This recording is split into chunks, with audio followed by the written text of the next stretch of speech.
చూసుకున్నట్లయితే ఆనాడు ప్రభువుని పేర ఈ దినాల్లో కూడా ప్రభువుని పేర ఎటు చూసిన లక్ష్యాలు, ఎటు చూసిన ఇబ్బందికర పరిస్థితులు అన్నీ కూడా ఏర్పడుతూ ఉన్నాయి. అయితే ఇప్పుడు కాదు, గడిచినప్పుడు యేసుప్రభు వారి యొక్క కాలములో అక్కడ ప్రభువుని పేరు మనం గమనించినట్లయితే అంటూ ఉన్నది, యెషయా ప్రవక్త ప్రవచించినటువంటి ఆ దినాలలో మరి జరిగినటువంటి కార్యంలో ప్రభుత్వ ఇప్పుడు కూడా అదే పరిస్థితిలో జరుగుతూ ఉందని యెషయా గ్రంథంలో ప్రభుత్వ 1వ అధ్యాయము 23వ వచనము ద్వారా ఆయన మనతో మాట్లాడుతూ ఉన్నాడు.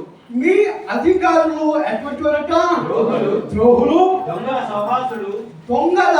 సహవాసులు, వారందరూ లంచము కోరుదురు, బహుమానముల కొరకు కనిపెడుదురు. ఒక పని జరగాలంటే ప్రభుత్వ పేర అధికారికి లంచం ఇవ్వాలి. లంచం ఇవ్వకుండా పని జరగదు. ఎట్టి పరిస్థితుల్లో కూడా ప్రభుత్వం ఎన్నిసార్లు ఆఫీసుల చుట్టూ తిరుగుతూ పని కోసము ప్రయాసపడతామో కానీ నీ ప్రయాసం వ్యర్థమైపోతుంది. అధికారులకు లంచం ఇస్తేనే కానీ ప్రభుత్వం ఆ పని జరగట్లేదు. ఆనాడు జరగట్లేదు, అలాగే ఉంది అధికారులు. ఈనాడు కూడా అధికారులు చేస్తున్నది అదే. మార్పు ఏమి లేదు. నో చేయట దేవునికి స్తోత్రం కలగదు. అది మార్పు అంటూ ఎప్పుడు జరగట్లేదు. ప్రభుత్వ ఆనాడు యెషయా ప్రవక్త ప్రవచించినటువంటి ప్రవచనము నేటి దినాలలో జరుగుతూ ఉంది. వీళ్ళు ఎలా ఉంటారట? వీళ్ళు ఎలా ఉన్నారట? మోసగారట. వాళ్ళట బహుమానముల కొరకు ఎదురు చూస్తున్నటువంటి వారు కనిపెట్టేవారుగా యెషయా ప్రవచించినట్లుగా లేఖనాలు సెలవిస్తూ ఉన్నాయి. చాలా సంతోషం ప్రభుత్వ ఈ దినంలో వాక్యము ఏమైతే మాట్లాడుతూ ఈ దినానికి గడిచినటువంటి ఆ శుక్రవారపు పాటల్ని మీకు వివరించారు ప్రభుత్వ. ఈ దినాన్న దేవుడు ఏమైతే మాట్లాడుతూ ఉన్నాడో ఆ మాటలను చాలా జాగ్రత్తగా గమనించవలసిందిగా ప్రభు పేరిట తెలియజేస్తూ ఉన్నారు. ఇది నా పాఠం పేరేంటంటే ప్రభు చక్కటి పాఠాన్ని నేను పెట్టుకున్నాను. ఎందుకంటే ప్రభుత్వ యేసయ్య సందేశాలు ఎలా ఉంటాయంటే యేసయ్య సందేశాలు ఏ విధంగా ఉంటాయంటే ఆధ్యాత్మికంగాను ఆత్మీయంగాను మృదువుగా ఉంటాయి. కాబట్టి ఆయన మాట్లాడుతున్నటువంటి మాట మనం గమనించినట్లయితే ప్రభువు పేర ఆయన అంటూ ఉన్నటువంటి మాటలు మన మత్తయి సువార్త 18వ అధ్యాయము 35వ వచనంలో ఈ విధంగా ఆయన మాట్లాడుతూ ఉన్నాడు. మత్తయి సువార్త 18వ అధ్యాయంలో ప్రతివాడు ఒక్కరు చదవండి. ఎందుకంటే లాస్ట్ నా కంప్లైంట్ వచ్చింది, అందరూ చదవటం వల్ల మా చెవులు పనిచేయట్లేదు అని దేనికి మాకు అర్థం అవ్వట్లేదు. ఆ పరిస్థితి మళ్ళీ ఈ దినాలు రావద్దు. ఒక్కరే చదవండి. మీలో ప్రతివాడును తన సహోదరుని హృదయపూర్వకంగా క్షమింపని ఎడల నా పరలోకపు తండ్రి ఆ ప్రకారమే మీ ఎడల చేయును. ఆమేన్, ఆమేన్, ఆమేన్. మళ్ళీ ఇంకోసారి చదువు. మీలో ప్రతివాడును తన సహోదరుని హృదయపూర్వకంగా క్షమింపని ఎడల ఆ పరలోకపు తండ్రి ఆ ప్రకారమే మీ ఎడల చేయునని ఆయన చెప్తూ ఉన్నాడు. మత్తయి 18వ అధ్యాయము 35వ వచనంలో ఈ విధంగా ఆయన మాట్లాడుతూ ఉన్నాడు. ప్రభువుని పేర మీలో ప్రతివాడును తన సహోదరుని హృదయపూర్వకంగా ప్రేమింపని ఎడల నా పరలోకపు తండ్రి ఆ ప్రకారమే మీ ఎడల చేయమని ఆయన మాట్లాడుతున్నాడు. చిన్న ప్రారంభం చేసుకుందాం. ప్రభువా, నా సహోదరుని పట్ల నేను విముఖంగా ఉన్నాను, దయచేసి క్షమించు. నా సహోదరునిగా ప్రేమించే స్వభావం దయచేయండి అయ్యా. నా హృదయంలో ఉన్నటువంటి అయ్యా వాటన్నిటిని కూడా తొలగించండి. అహంకారము, గర్వము, అయా తండ్రి నన్న దుర్భాషలు, వీటన్నిటిని కూడా నా హృదయంలో నుంచి తొలగించమని ప్రార్థించేద్దాం. దేవుడు నీతో మాట్లాడుతూ ఉన్నా ప్రియ సహోదరి కళ్ళు మూసుకుని 2 నిమిషాలు ప్రార్థనలో ఉందాం. మాట్లాడు నాతో మాట్లాడు నాతో మాట్లాడు మాట్లాడు మాట్లాడు నాతో మాట్లాడు మాట్లాడే దేవుడా నాతో మాట్లాడు. హల్లెలూయా. పరిశుద్ధుడా, ప్రేమగల మా తండ్రి, కృపగల మా దేవా, దైవమా, నీ చిత్తం బట్టి శ్రేష్టమైన శ్రమలో నీ నామంలో నేను ప్రార్థిస్తూ ఉన్నా. అయినా వాక్యము నీది, ప్రజలు నీ వారు ప్రభువా. నీవు మాట్లాడుతున్న ప్రయోజనకరంగాను దీవెనకరంగాను అయ్యా ఆశీర్వాదకరంగా ఉండులాగా నీ కృప చూపించాను. మీరే సాయం చేయండి. సాయా, నువ్వు మాట్లాడితే మా బ్రతుకులు మారిపోతాయి. నువ్వు మాట్లాడితే మాలో ఉన్నటువంటి ద్వేషములు, పగలు, కక్షలన్నిటినీ కూడా అయ్యా తండ్రి ఎదిరిపోతాయి. నువ్వు మాట్లాడు ప్రభు, మాట్లాడు. ఈ బలహీనమైన గంటను నిలబెట్టుకుని మీరు మాట్లాడుకోబోతున్నాను. వందనాలు స్తోత్రాలు. ఈ బలహీనమైన గంటను బలపరచమని అయా చిన్న ప్రార్థనని పాసం చేర్చుకోమని మా ప్రాణపుడు వివాహకుడైనా యేసు క్రీస్తు ప్రభువారి యొక్క అతి శ్రేష్టమైన నామం అడిగి వేడుకుంటున్న పరమ తండ్రి. ఆమేన్ ఆమేన్. ప్రాణపుడా, చదవబడినటువంటి ఈ లేఖన భాగంలో ఉన్నటువంటి ఆధ్యాత్మికమైన సంగతిని మనం గమనించినట్లయితే మీలో ప్రతి వాడును తన సహోదరుని హృదయపూర్వకముగా మరి క్షమింపని ఎడలా మన పరలోకం తండ్రిట ఆ ప్రకారమే మీ ఎడలా చేయనని యేసు ప్రభువు మాట్లాడుతున్నాం. నేను మాట్లాడట్లేదు. మన సహోదరుడు మన ఎలా తప్పిదం చేసిన తర్వాత మనము క్షమించాలి. ఎలా క్షమించాలి? హృదయపూర్వకంగా క్షమించాలి. నమ్మించే ప్రాబ్లం పేర చాలా మంది మోసాలు చేస్తూ ఉంటారు, బ్లాక్మెయిల్ చేస్తూ ఉంటారు, ఇబ్బందికరమైన పరిస్థితులలో ప్రాబ్లం పేరు గురి చేస్తూ ఉంటారు, మనసు గాయపరిచే పరిస్థితులను రప్పిస్తారు. కాబట్టి ప్రభువు మాట్లాడుతున్నటువంటి మాట మనం చూసినట్లయితే హృదయపూర్వకంగా క్షమింపని ఎడలా ఆయన అంటూ ఉన్నాడు. హృదయపూర్వకంగా మన సహోదరుని క్షమించాలి. అలా క్షమించకుండా హృదయములో పగ, ద్వేషము, కక్షలు, ఆయా విమోచములన్నీ పెట్టుకుని నేను పరిశుద్ధమైనటువంటి గ్రంథాలు చేత పట్టుకుని ప్రభు పాదముల దగ్గర మోకరించిన ప్రయోజనం లేదో. మనం ఎలా ఉండాలట? హృదయపూర్వకంగా మనం క్షమించాలి. క్షమించిన తర్వాత అతను నమ్మకంగా ఉండాలి. నమ్మకాన్ని కోల్పోతే ప్రయోజనం లేదు. ఇక్కడ ప్రయోజనం లేదు. మనం ఎలా ఉండాలంటే హృదయపూర్వకంగా క్షమించాలి. క్షమించకపోతే ప్రభునందు పేర పరలోకముందని మన తండ్రి మన అపరాధములు కూడా క్షమించాలని యేసు ప్రభువు వారు మాట్లాడుతున్నాడు. ఆ ప్రకారం మీ ఎడలా చేయనని అంటూ ఉన్నాడు. సందేశంలో ప్రభువు పేర మనం గమనించినట్లయితే హృదయపూర్వకంగా క్షమించడం అంటే ఏంటో అన్నది ఈ శ్రేష్టమైన సమయంలో కొన్ని విషయాలను మీకు తెలియపరచాలని ఆశపరచు నేను. అంటే ప్రభువు పేర క్షమించడం అనే పదము గ్రీకులో ఏమంటారంటే ప్రభువు పేర అంటూ ఉన్నాడు అఫియోమి అని అంటారట. గ్రీకులో అఫియోమి అని చరిత్ర పుస్తకాలు తెలియజేస్తూ ఉన్నాయి. అంతే అంటారు. దీని అర్థం ఏంటంటే వదిలివేయడం. చాలా పాపం చేసిన తర్వాత ప్రభుని అయ్యా తప్పైపోయిందని క్షమించమంటే విడిచిపెట్టేస్తాం. ఆ పాపాన్ని విడిచిపెట్టేస్తాం. అంత మాత్రమే కాకుండా వదిలివేయడం, లేక విడుదల చేయడం, లేదా పంపించడం. లేకపోతే చాలామంది కూడా అప్పుల బాధలో పడి ప్రభుని అయ్యా నన్ను క్షమించాను, నేను అప్పు తీర్చలేకపోతున్నాను, నా పరిస్థితి దీనంగా దిగజారిపోయింది, ఇక చావు తప్ప నాకు బ్రతుకు లేదు, బ్రతకడానికి అవకాశం లేదు, ఈ పరిస్థితిలో నేను ఉన్నాను, అయ్యా నన్ను క్షమించమని ఆ అప్పించినటువంటి వ్యక్తిని అడగాలి. అతను హృదయపూర్వకంగా క్షమిస్తాడు. గమనించవలసిందిగా నేను ప్రభు పేరట తెలియజేస్తూ ఉన్నాను. అంటే పాపం క్షమించడం ఇది ఒకరి నియంత్రణ లేదా స్వాధీనం నుండి ఏదైనా శాశ్వతంగా విడుదల చేయాలని ఆలోచన కలిగి ఉంటుంది. ఈ యొక్క ఈ యొక్క వచనంలో ఉన్నటువంటి భావము. అయితే హృదయపూర్వకముగా క్షమించడం అంటే ఏమిటో ఇప్పుడు మనకు తెలుసుకుందాం. అంటే మనం చూసినట్లయితే హృదయంలో విరోధం ఉండకూడదు. మొదటి అంశం ఏంటంటే నేను అంశాల ప్రకారంగా నేను వాక్యాన్ని బోధిస్తూ ఉన్నాను. వారానికి ఒక అంశాన్ని తీసుకుని ఆ యొక్క అంశం ప్రకారంగా నేను బోధిస్తూ ఉన్నాను.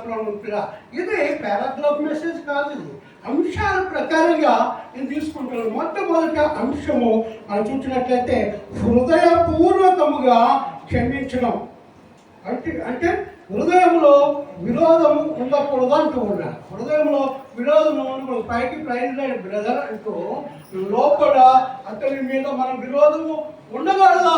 విరోధం ఉండకూడదు ప్రభు చెప్పారు. ప్రైజ్ లాడ్ అంటే దేవుడు స్తుతించు అంటే దేవుడు స్తుతించాలి, అంతే తప్ప మనము ఇరెగ్యులర్గా ఉండకూడదు ప్రభు చెప్పారు. కాబట్టి నెగ్లిజెన్సీ ఎక్కువగా ఉండకూడదు ప్రభు. ఈ విషయాల్లో మన సహోదరుని మనం ఎలా ఉండాలంటే ప్రభు హృదయంలో విరోధం ఉండకూడదు. మన సహోదరుడు మనం ప్రేమిస్తూ ఉన్నప్పుడు మనం కూడా హృదయపూర్వకంగా అతను ప్రేమించాలి, అతను ద్వేషించకూడదు. అతని మీద మనం ఏ విధమైనటువంటి తత్వము మోపకూడదు ప్రభు చెప్పారు. అయితే ఇతను నిజంగా ప్రేమిస్తూ ఉన్నట్టు నటిస్తే చాలా ప్రమాదానికి గురికి వస్తుంది, అనేకమైన పరిస్థితులకు దారి తీస్తూ ఉంది. గమనించవలసిందిగా ప్రభు పేరిట నేను చేస్తున్నా. అనగా పగ కోపము విడిచిపెట్టాలి. దేవుని మందిరంలో పగకి కానీ కోపానికి కానీ తావున్నది ప్రభు చెప్పారు. దేవుని మందిరంలో శాంతి, సమాధానము, నెమ్మది, ఆనందము, ఆరోగ్యములు దేవుడు ఇస్తాడు. పగ, ద్వేషము, కక్షలు, కాపుణ్యాలు ఏవి కూడా దేవుని మందిరంలో ఉండకూడదు. కాబట్టి యేసుప్రభు మాట్లాడుతున్నటువంటి మాట మనం గమనించినట్లయితే మార్కు సువార్త 11వ అధ్యాయము 25వ వచనాన్ని కనుక మనం జాగ్రత్తగా పరిశీలన చేసినప్పుడు యేసుప్రభు మాట్లాడుతూ ఉన్నాడు. మీకు ఒకరి మీద విరోధమేమైనను కలిగి ఉన్న ఎడల మీరు నిలబడి ప్రార్థన చేయనప్పుడెల్లను వారిని క్షమించుడని యేసుప్రభు మాట్లాడుతున్నారు. ప్రభువారు మాట్లాడుతున్న మాట ఏంటంటే యేసుప్రభు గారు మత్తయి సువార్తలోనే 5 సువార్తల్లో ఆయన ప్రకటించిన ప్రేమ సందేశాన్ని ఆయన తెలియపరిచారు. ఎంత మాత్రము కూడా యేసుప్రభు శాంతి, సమాధానం, నెమ్మది, ఆనందము, ఆరోగ్యములు, ప్రేమ, దయ, కరుణ, జాలి ఆయన ప్రభువు పిల్ల ఉన్నటువంటి వాడి శాంతమూర్తి. కాబట్టి ఆయన దగ్గర శాంతి, సమాధానములు మాత్రమే దొరుకుతాయి, కానీ పగకు, కక్షలకు వాటి తావు ఉండదు ప్రభువు పిల్ల. వీటి ఎవరి దగ్గర ఉంటాయంటే లోక సంబంధుల దగ్గర ఉంటాయి. లోకంలో ప్రభువు పిల్ల మనం గమనించినట్లయితే లోకంలో ఉన్నవన్నీ కూడా శరీరాశ, నేత్రాశ, జీవపుడంబము. ఈ శరీరాశ, నేత్రాశ, జీవపుడంబముతో మునిగిపోతుంది ప్రపంచం. కాబట్టి దేవుడి యొక్క వాక్యము ఎవరు కూడా దాన్ని సరిగా గ్రహించట్లేదు, దానిని అర్థం చేసుకోవట్లేదు ప్రభువు. కాబట్టి ఈ 3 లక్షణాలు ఉన్నటువంటి వారి యొక్క ఆత్మీయ జీవితాల్లో దేవుడు పనిచేయడు. దేవుని యొక్క ఆత్మ పనిచేయదు, కానీ దురాత్మ పనిచేస్తూ ఉంటుంది. ఈ దురాత్మ ఎలా మనుషులను రేగిస్తూ ఉంటుందంటే వాడు ఇలా అనలేదా, ఆమె ఇలా అనలేదా, అనవసరం పనండి. ఇది దురాత్మ క్రియలో. ఆత్మ సంబంధమైన మనుషులు మాట్లాడుతున్న మాట్లాడేటంటే పోన్లే బ్రదర్ వాడు అన్నాడు, తెలుసు అన్నాడు, తెలియక అన్నాడు, వాడిని విడిచిపెట్టే. అదే యేసుప్రభు మాట్లాడుతున్నటువంటి మాటలు. ఇంకా మనం చూసినట్లయితే ఎఫెసీ సంఘానికి ఉత్తరం రాస్తూ ఆయన అంటాడు, ఎఫెసీ సంఘానికి ఉత్తరం రాస్తూ పౌలు గారు అంటూ ఉన్నటువంటి మాటలు కనుక చూసినట్లయితే 4వ అధ్యాయం 32వ వచనంలో ఆయన మాట్లాడుతూ ఉన్నాడు. ఒకని ఎడల ఒకడు దయ కలిగి కరుణా కరుణించే హృదయం గలవారై క్రీస్తునందు క్రీస్తునందు దేవుడు మిమ్మల్ని క్షమించిన ప్రకారం మీరును ఒకరినొకరు క్షమించుడంటూ ఉన్నాయి. క్షమ ఉండాలి ప్రతి ఒక్కరికి. ఆత్మీయంగాను దేవుళ్ళు ఎదుగుతున్నటువంటి బిడ్డలకు ప్రభుత్వంగా ఉండవలసిన లక్షణం ఏంటంటే క్షమించే లక్షణము. అందుకే పౌలు భక్తుడు ఆ విధంగా మాట్లాడుతూ ఉన్నాడు. ప్రభుత్వం మన జీవితంలో ఎన్నో సమస్యలు వస్తూ ఉంటాయి, ఎన్నో శోధనలు వస్తూ ఉంటాయి, వినరాని మాటలు వినవలసి వస్తూ ఉంటుంది. అప్పుడు నువ్వు ప్రార్థన చేయి, మోకరించి ప్రార్థన చేయి, దేవుడు నీతోనే మాట్లాడితే. సందర్భం బట్టి 3 దినాలు ఆదివారం నుంచి సోమవారం మంగళవారం రాత్రి వరకు కూడా నా ఆత్మీయ జీవితంలో సాతాను గలిబిలి చేసాడు, చాలా ఇబ్బంది పడ్డాడు. నేను కూర్చున్నటువంటి ఆ యొక్క ప్రార్థన స్థలంలో మోకరించి ప్రార్థించాను. 3 దినాలు విన్నాముతారా.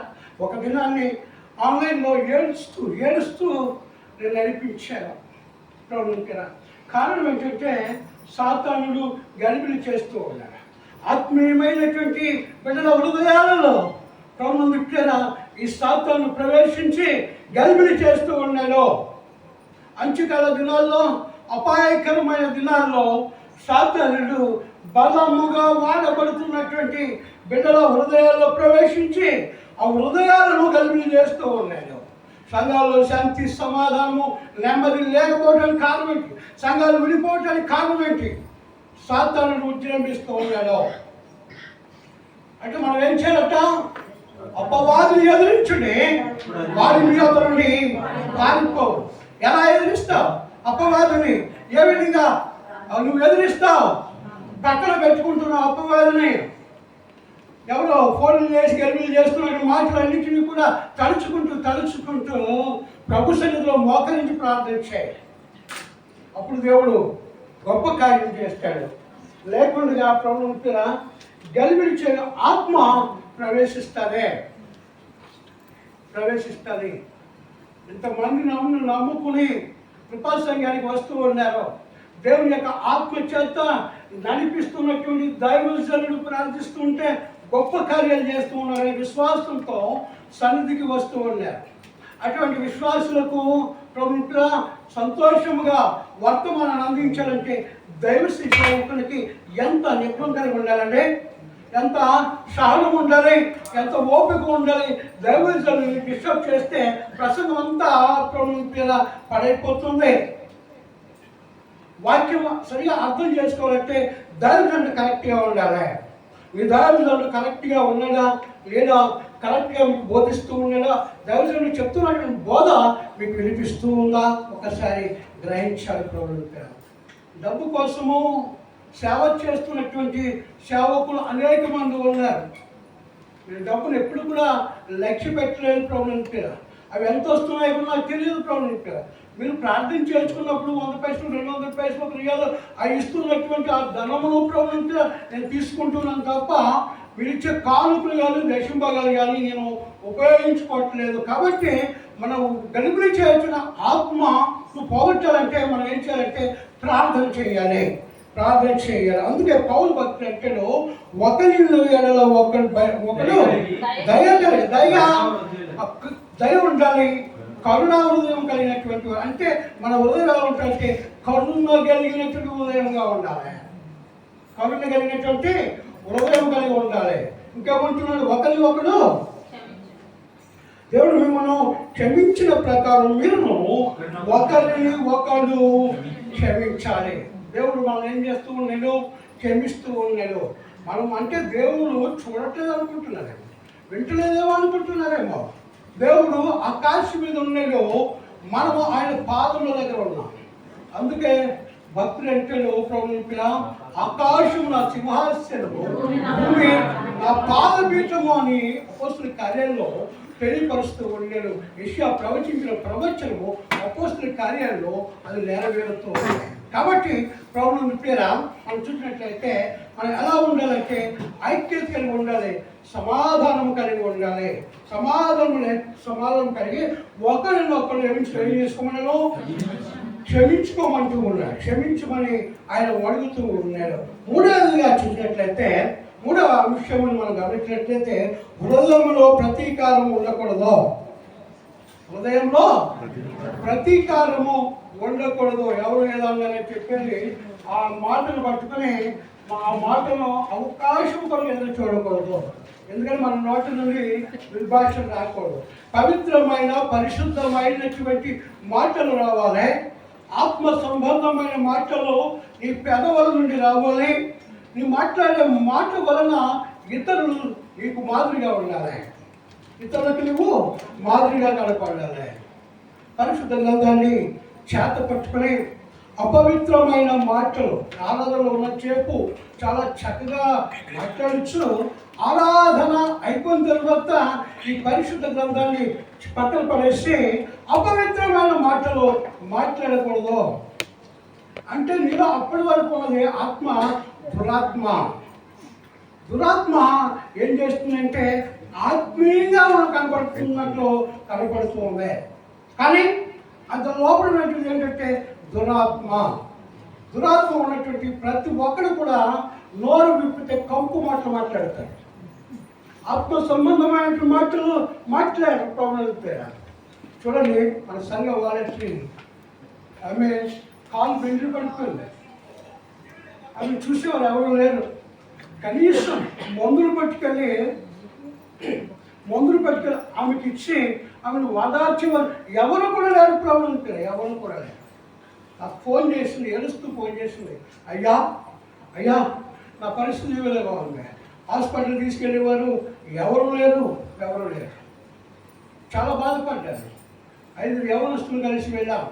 నాకు నేను యవనస్తులు కాదు, తండ్రి ప్రోగ్రాం పేరా 5 కలిసి వెళ్ళాం. 5 కలిసి వెళ్ళి మోకరించి ప్రార్థన చేసి, అమ్మా ఈ ధనం తీసుకుని ట్యాబ్లెట్ ఏమన్నా కొనుక్కో అని చెప్పి వారికి ఇచ్చి ప్రార్థించి వచ్చాం.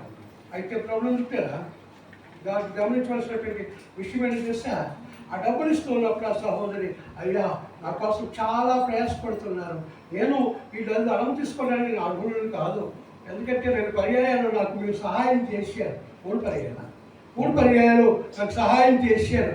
నాకు డబ్బులు తీసుకోవడానికి నేను అర్హులను కాదు, దానికి వచ్చాడు.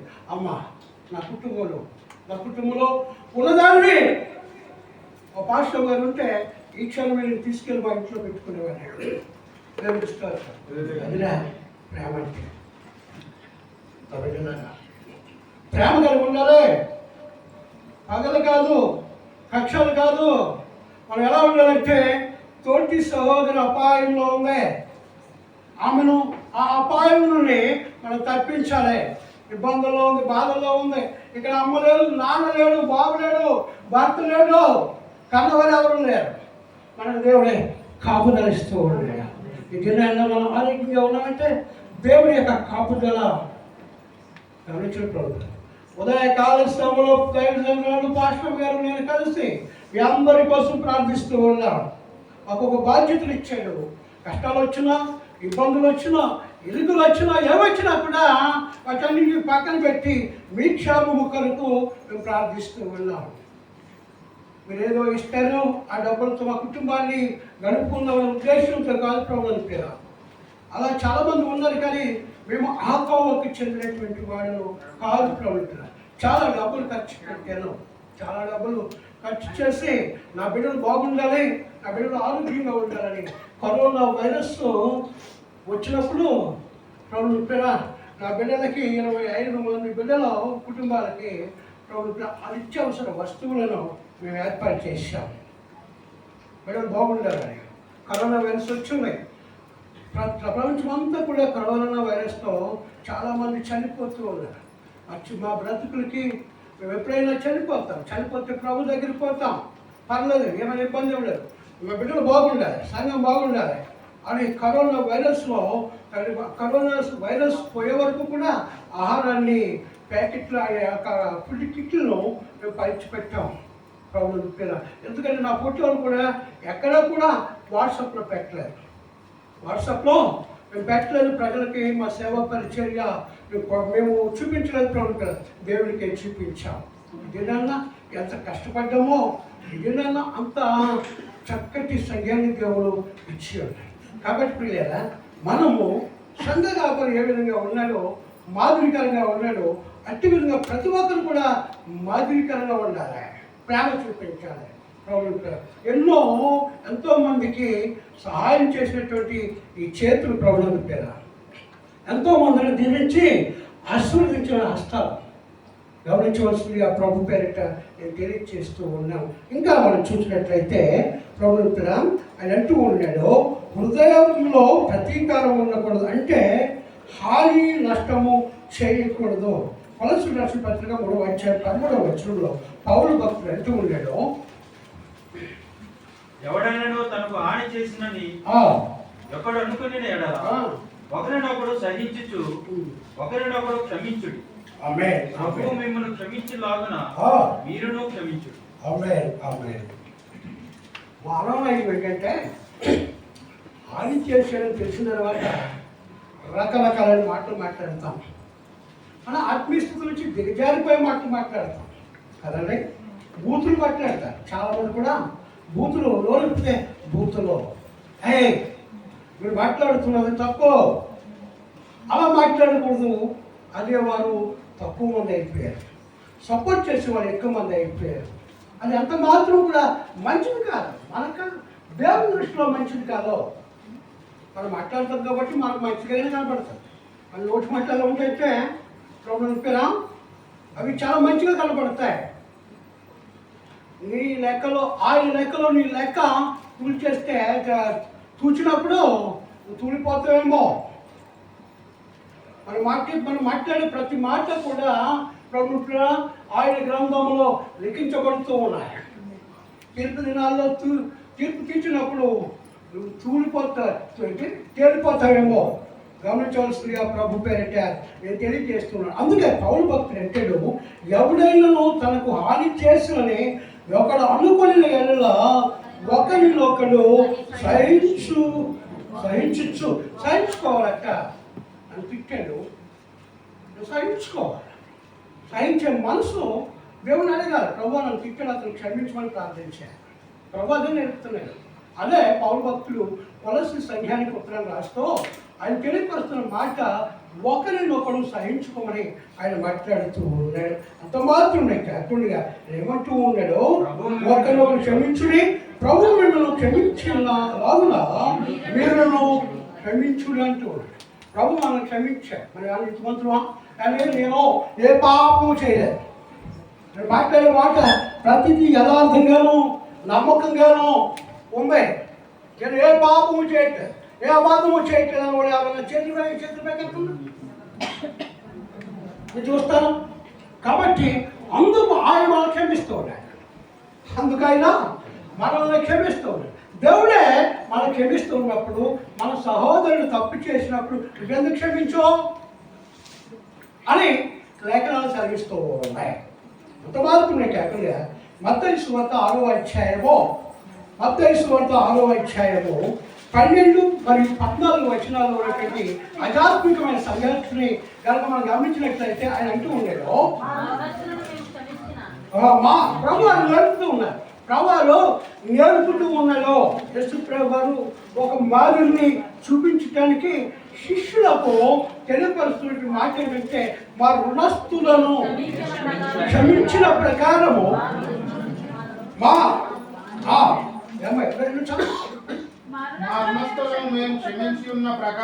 మా రుణస్థులను మేము క్షమించి ఉన్న ప్రకారము మా రుణములను క్షమించమంటూ, మా రుణస్థులను మేము క్షమించిన ప్రకారంగా మా రుణములను కూడా క్షమించమని ప్రార్థన చేయమని ప్రభువారు మాట్లాడుతారు. 14వ వచనంలో అంటే మనుషుల అపరాధములను మీరు క్షమించిన మీ పరలోకపు తండ్రి, మీ తండ్రి కాదు, మీ పరలోకపు తండ్రి. మనకు ఒక తండ్రి ఉన్నాడు పరలోకము. ఆ తండ్రి మీ అపరాధములను క్షమించును అంటూ, భూమి మీద మన అపరాధములను మనం క్షమించాలి. పరలోకమున్న తండ్రి మన అపరాధం కూడా క్షమిస్తాడు. మన అపరాధములను మనం క్షమించకుండా ప్రభుని పేర తండ్రికి మా అపరాధములను క్షమించు, మా పాపాలను క్షమించమని అంటే ప్రభుని పేర అవి దేవుని యొక్క సన్నిధికి చేరవు, వినబడవు. కాబట్టి మన భూమి మీద అంటే ప్రభు అంటాడు ప్రభుని పేర నువ్వు భూమి మీద ఏమి బంధిస్తావో పరలోక మందును కూడా బంధింపబడి అంటూ ఉన్నాడు. ద్వారాలు మూసేస్తానంటూ ఉన్నాడు, ద్వారాలు మూసేస్తానంటున్నాడు. ఏ ద్వారం అది? జీవ మార్గములకు పోయే మార్గము. రే సరే జాగ్రత్తగా వాక్యాన్ని గమనించు, అటు అనుకో. ఓకే, కాబట్టి అది జీవ మార్గానికి వెళ్ళే ఆ మార్గాన్ని అంటే ఆ నిత్య రాజ్యంలోనికి వెళ్ళే మార్గాన్ని ఆయన మూసేస్తానంటూ ఉన్నాడు, బంద్ చేస్తూ అంటూ ఉన్నాడు. నువ్వు భూమి మీద ఏవైతే విప్పుతావో అవి పరలోకమందును నీ కొరకు విప్పబడని ప్రభు మాట్లాడుతూ ఉన్నాడు. ఏం చేద్దామండి? భూమి మీద మనము విప్పబడేవాడిగా ఉండాలి. కట్టబడినటువంటి గాలితో విప్పబడిన తర్వాత ఏమైంది దాని జీవితం? దాని బ్రతకడం ఎలా ఉంది? ఎక్కడ కట్టబడి ఉన్నావో, ఎక్కడ బంధించబడి ఉన్నావో నా ప్రియ సహోదరి సహోదరుడా, అక్కడ ఇవి విప్పబడాలి. ఆ బంధకాల నుంచి విడుదల పొందాలి. ఆ బంధకాలలో నుంచి విడుదల పొందకుండా నువ్వు ఉన్నట్లయితే, ఆ కట్లు విప్పకు ఉన్నట్లయితే నీవు పరలోకపు తండ్రి ఆ కట్లు నీ కొరకు విప్పడవు. నువ్వెలా ఉంటావు? బంధంలో ఉంటావు, బంధకాల్లో ఉంటావు, ఎన్నటికీ కూడా మార్పు చెందవు అంటాడు. మార్పు చెందవా నీవు, మార్పు చెందవా, నీ బ్రతుకు మార్చుకోవా, నీ బ్రతుకు మార్చుకోవా.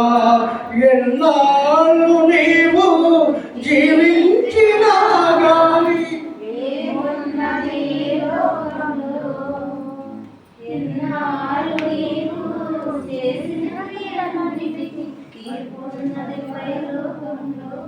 తీర్పు ఉంది పైలోకంలో. కాబట్టి ఆ తీర్పులోనికి వెళ్ళకూడదు. తీర్పు ఏంటో తెలుసా? శారీరకంగా నువ్వు మరణించినప్పుడు, భౌతికంగా మరణించినప్పుడు పెట్లు పెట్టేసి కప్పినేస్తారు. పరదేశంలో ప్రియులను పాటుపడుకుంటూ వెళ్తారు. ఈ లోక మార్గంలో ఈ లోకము విచిత్రమైన సంత క్షణమని మరి గొల్లున ఏడ్చే సమయంలో ప్రభుత్వం పేరా ఎంత ప్రయోజనం లేదు. కాబట్టి నీవు భౌతికంగా మరణించినా ప్రభుత్వం పేరా అక్కడ తీర్పు దినాల్లో రెండవ మరణంలోనికి వెళ్ళకూడదు. రెండవ మరణంలోనికి వెళితే అక్కడ అగ్ని అలుగు పురుగు చావదు. ఎలా ఉంటుందట? బగబగమని మండుతూ ఉంటుంది. ఆ మంటలో యాత్ర పట్టి కంటే భూమి మీద మనం ఎలా ఉండాలంటే వేటిని బంధిస్తావో దానికి విప్పబడాలి, విప్పేదాన్ని కానీ విప్పేవాడిగా ఉండాలి. ఇంకేం మాట్లాడుతూ ఉన్నాడు మనం చూద్దామండి. మత్తయి సువార్త 7వ అధ్యాయం 1వ వచనంలో మీరు తీర్పు తీర్చబడే అప్పుడు మిమ్మల్ని వచ్చి తీర్పు ప్రతి ఒక్కరూ తీర్పిచ్చేవాడే. జడ్జెస్ దేవునికి స్తోత్రం కదా. న్యాయమూర్తులు, యథార్థవంతులు చూస్తే కంపు కొట్టుతుంది. బ్యాక్ గ్రౌండ్ చూస్తే ఇవ్వరు తీర్పు తీర్చడానికి నీకేం అధికారం ఇచ్చాడు? అధికారం ఇచ్చేది ఆయన. అందుకే ఆయన అంటూ ఉన్నట్టు మీరు తీర్పు తీర్చబడే అప్పుడు మిమ్మల్ని వచ్చి తీర్పు తీర్చబడదు. తీర్చేవాడితే నీ బ్రతకంతా ఆయన అక్కడ రాసేస్తూ ఉన్నాడు. వ్యభిచార స్త్రీని, వ్యభిచారంలో పట్టబడిన స్త్రీని పట్టుకొచ్చి మోషే ధర్మశాస్త్రానికి యేసు ప్రభు వారికి మధ్యన నిలబెట్టారు. మోషే ధర్మశాస్త్రమేమో వ్యభిచారంలో పట్టబడిన స్త్రీని రాళ్ళతో కూడా చంపేయాలంటూ క్షమించొద్దంట. ప్రభువారేమో క్షమించమంటూ ఉన్నాడు. ఇక్కడ ఇదేం చెప్తాడో అని ఆయన మీద నేరం మోపడానికి అలాంటి పరిసర యూదులు పెద్దలు ప్రధాన అధికారులు కూడా ఆయన దగ్గరికి వచ్చి చెప్పినప్పుడు అక్కడ ఆయన అంటూ ఉన్నాడు, మీలో పాపము చేయబడేవాడు వాడు మాత్రమే వాటి మీద రాయమన్నాడు. వచ్చాడు సచివాలయానికి పెద్ద మనిషి వచ్చాడు, ఉప్పు దేవత కూడా చంపేస్తాడు. ఈయన బాగా ఎత్తుగా బాగా కొట్టాడు కదా, ఆయన చరిత్ర అంతా అక్కడ రాసేస్తున్నాడు. ఆయన చరిత్ర అంతా కూడా అక్కడ రాసేస్తున్నాడు. ఏం రాస్తున్నాడు బాబు అని చెప్పేసి చూసేటప్పటికి ఆయన అన్నీ కూడా అక్కడ కనబడిపోతున్నాయి. రాయించి పెట్టి పరిగెత్తి. అలాగా పెద్దవారు మొదలుకొని చిన్నవారి వరకు కూడా రాయ విసిరి ఎత్తినటువంటి వాళ్ళు ప్రభులు ఉంటేనా రాయ కింద పడేసి వెళ్ళిపోయారు. ఆయన అంటేనో ప్రభులు ఉంటేనా వీళ్ళు తీర్పు తీర్చేద్దామని చూశారు. తీర్పు తీర్చడానికి ఇవ్వడు, తీర్పు తీర్చేది ఆయన పని. ఆయన అంటాడు, మీలో పాపము చేయనటువంటి రాయవేయంలోకి అందరూ వెళ్ళిపోయారు. ప్రభు వారు ప్రేమ కలిగినటువంటి ప్రేమమూర్తి, జాలి కలిగినటువంటి వాడు, కృపా సత్యం కలిగినటువంటి శాంతమూర్తి, దీర్ఘ శాంతము కలిగినటువంటి వాడు. ఆయన అంటూ ఉన్నాడు, అమ్మా ఎంత చక్కటి పిలిపండి, అమ్మా అమ్మా నేనెవరు కూడా కొట్టలేదా, నేనెవరు కూడా శిక్షించలేదా అని అనుకుంటుంది. అయ్యి బాబా అందరూ విడిచిపెట్టి వెళ్ళిపోయారు, ఈయన నీతిమంతుడు ఎట్టి పరిస్థితులను కూడా నన్ను విడిచిపెట్టడని ఎంతగానో కంగారు పడిపోతుంది, ఎంతగానో హృదయంలో వేదన. నేను కూడా కొట్టనమ్మా, నేను కూడా నేను శిక్షించాను, ఇక పాపం చేయదు, వెళ్ళిపోమంటూ సమాధానం కలిగినటువంటి వాళ్ళే వెళ్ళిపోవడం అనేటువంటి రక్షణ పొందుకున్న తర్వాత ప్రభువు పేరా వాళ్ళు చెప్తున్నారని కాదు కానీ యేసుప్రభువు వారు వాళ్ళని క్షమించాడు, వాళ్ళ పాపాలను క్షమించాడు. మనం చేస్తున్న క్రియలైతే ఒకసారి గమనించవలసిందిగా ప్రభు పేరిట తెలియజేస్తూ ఉన్నాం. మన క్రియలు ఏ విధంగా ఉన్నాయి? దేవుని అందుకు భయపు భక్తి కానీ యథార్థమైన క్రియల రహస్యముగా చేస్తున్నటువంటి పాపములు అన్నీ కూడా ఆయన రాసేస్తూ ఉన్నాడు. అక్కడ రాసేస్తూ ఉన్నాడు. ఇవేం చెప్పగలుగుతాం? తీర్పు దిన ముందు ఆయన ముందర నిలిచే ధైర్యం నీకుందా, నాకుందా? ప్రభు పేర గమనించవలసిందిగా ప్రభు పేరిట నేను తెలియజేస్తూ ఉన్నాను అంటున్నాడు. మీరు తీర్పు తీర్చండి, అప్పుడు మిమ్మల్ని వచ్చి తీర్పు తీర్చబడదు అంటున్నాడు. రెండు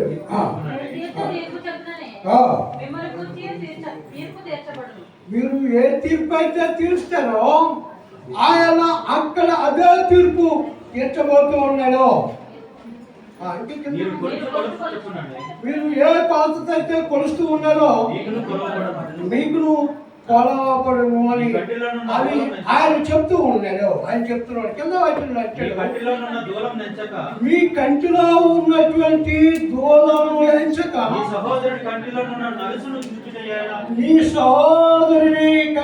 ఉన్నటువంటి నలుసును చూచుటయాలని ప్రభు మాట్లాడు. నేను చెప్పట్లేదు, ప్రభు మాట్లాడుతూ ఉన్నాడు. మన ప్రభు పేర ఎదుటి వాడి కంటిలో ప్రభు పేర నలుసు ఉంది, చిన్న లోపం ఉంది, వీళ్ళలో పెద్ద దూలం ఉంది. ఆ దూలాన్ని పక్కన పెట్టి నాలో పాపం ఉంది అని మర్చిపోయి ఎదుటి వ్యక్తి చేస్తున్నటువంటి ఆ పాపాన్ని నొక్కి నొక్కి గుచ్చి మాట్లాడుతూ ఉంటాడు. అది ఎంత మాత్రం కూడా దేవుని యొక్క సన్నిధిలో ఆత్మీయంగా ఎదుగుతున్నటువంటి బిడ్డలకు అది పనికిరాదో గమనించవలసిందిగా ప్రభు పేరిట నేను తెలియజేస్తూ ఉన్నాను. ఇంకా మాట్లాడుతూ ఉన్నాడు. మనం వద్దులే ఇంకా సావిత్రి గ్రంథము 21:13 జ్ఞాని అయినటువంటి సొలొమోను మాట్లాడుతున్న మాటలు మనం గమనించినట్లయితే ఈయన అనంత జ్ఞాని. దీని గురించి దేవుడే సాక్ష్యం చెప్పాడు. అయ్యా రాజుల్లో ఇదంతటి వాడు లేడు, ఇక మీద ఉండబోడు, అనంత జ్ఞాని. కాబట్టి ఆయన చెప్పిన మాట ఏంటంటే దరిద్రుల మొర్ర వినక చెవి మూసుకుని వాడు తాను మొరపెట్టినప్పుడు అమ్మాయి వెళ్ళిపోదాం. ఇంకేం లేదు, అయిపోతుంది. టైం అయిపోయిందా? చచ్చిపోదాం. చెప్పట్లేదు ఓకే, వెళ్ళిపోదాం. 2-3 వచనాలు చూపించేసి వెళ్ళిపోదాం. ఓకే, దేవునికి స్తోత్రం కలుగుగా. జ్ఞాని అయిన సొలొమోను ఏమంటున్నాడు ఒకసారి గమనించి మరోసారి చదువుదాం. దరిద్రుల మొర్ర వినక చెవు మూసుకునేవాడు తాను మొరపెట్టినప్పుడు అంగీకరింపబడడు. దరిద్రుల మొర దేవుడు ఆలకిస్తాడండి. విధవరాండ్రు మొర దేవుడు ఆలకిస్తాడు. అయితే దరిద్రుడు ఏమైనా మొరపెట్టుకున్నప్పుడు అధికారులు ప్రభుత్వ ఆ మొర వినకపోతే దేవుడు అంటే నీ మొరపెట్టినప్పుడు ఆయన కూడా అంగీకరించడని ఇక్కడ లేఖనాలు సెలవిస్తూ ఉన్నాయి. ఇంకేమంటూ ఉన్నాడు ప్రభుత్వం చూద్దామని. మార్కు 11:26 అంటాడు, అప్పుడు పరలోకమందు ఉన్న మీ తండ్రియు మీ పాపములు క్షమించునంటూ ఉన్నాడు. భూమి మీద మన పాపాలను క్షమించమని దేవుని అడగాలి. ఒకరి పాపాలు ఒకరిని క్షమించుకోవాలి. ఒకరి తప్పులు ఒకరు ఎంచుకోకూడదు.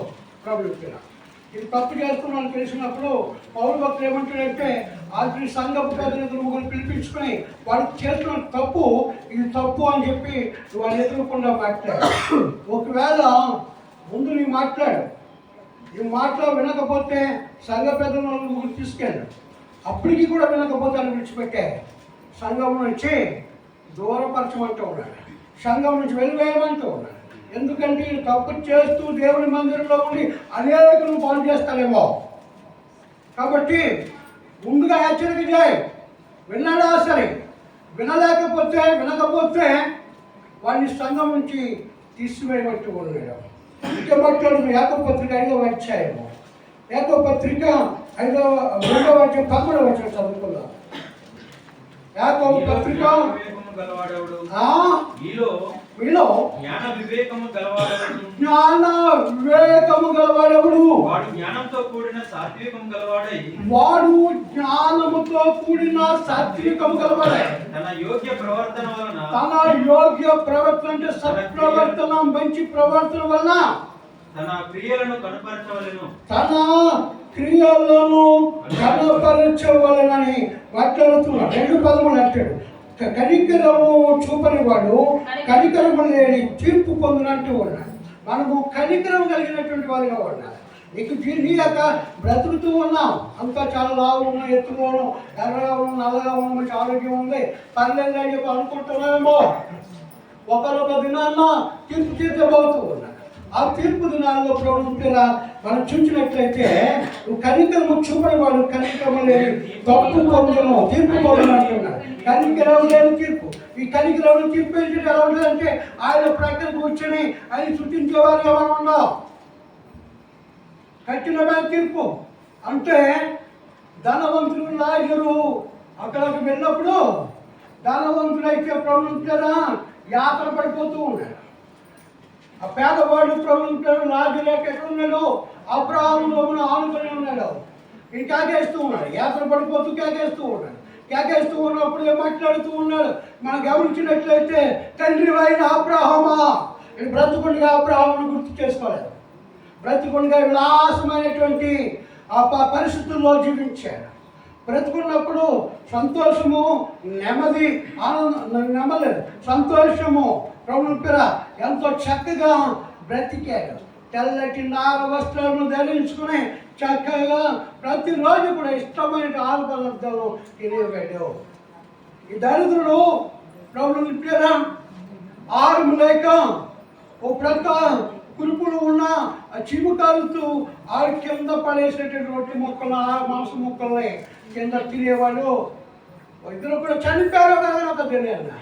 తీర్పు దినంలో దేవుడు మాట్లాడుతూ నేను నువ్వు తండ్రి అయిన అబ్రహామా అని పిలుస్తున్నాడు. ధనవంతుడు యాత్ర పడిపోతూ ఉన్నాడు. ప్రభుత్వ మహాయాత్ర పడిపోతూ ఉన్నాడు. మహాయాత్ర పడిపోతూ పిలుస్తూ ఉన్నప్పుడు నువ్వు బ్రతుకున్నప్పుడు చక్కగా భోగాలను అనుభవించావు, నువ్వు చాలా కష్టాలు అనుభవించాడు. ఈ దరిద్రుడు మన జీవితాలు ఏ విధంగా ఉన్నాయో ఇక్కడ ఆరోగ్యంగా ఉన్నాం కదా, శరీర క్రియలు స్పష్టంగా కనబడుతూ ఉన్నాయి. శరీర క్రియల ద్వారా మనం జీవిస్తూ ఉన్నాము.